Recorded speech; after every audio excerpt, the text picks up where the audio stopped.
ভাঙড়কাণ্ডে ধৃত শর্মিষ্ঠা চৌধুরীর ৮ দিনের পুলিশি হেফাজতের নির্দেশ দিল বারুইপুর মহকুমা আদালত। সেই সঙ্গে শর্মিষ্ঠা সহযোগী শেহনাজ মোল্লাকেও ৮ দিন পুলিশি হেফাজতে রাখার নির্দেশ। গতকাল পানাপুকুর এলাকা থেকে গ্রেফতারের সময় শেহনাজের বাইকে ছিলেন শর্মিষ্ঠার বিরুদ্ধে মোট 7টি মামলা রয়েছে। ভাঙড়কাণ্ডে আজ শিয়ালদা থেকে সিপিআই-এমএল রেড স্টার নেতা প্রদীপ সিং ঠাকুরকে গ্রেফতার করে পুলিশ। প্রদীপ সিংকেও ৮ দিন পুলিশি হেফাজতে রাখার নির্দেশ দিয়েছে আদালত। তাদের বিরুদ্ধে সরকারি কাজে বাধা, পুলিশকে বাধা, মারধর, খুনের চেষ্টা, অস্ত্র আইন, বিস্ফোরক মজুত এমন সব অভিযোগ আনা হয়েছে। এই কেসে যাদেরকে ধরা হয়েছে তাদের একজনের বয়স 70-এর ওপরে, প্রদীপ ঠাকুর সিং, আচ্ছা, আর আরেকজন ভদ্রমহিলা শর্মিষ্ঠা, আর একজন হচ্ছে ড্রাইভার, একটা মোটর বাইকে করে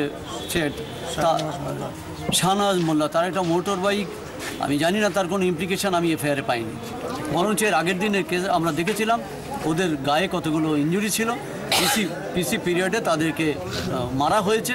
এটা আমরা কোর্টের সামনে রেখেছি এবং আমরা ফার্দার এই ব্যাপারটা নিয়েও আমরা হাইকোর্টে মুভ করবো আশা করছি।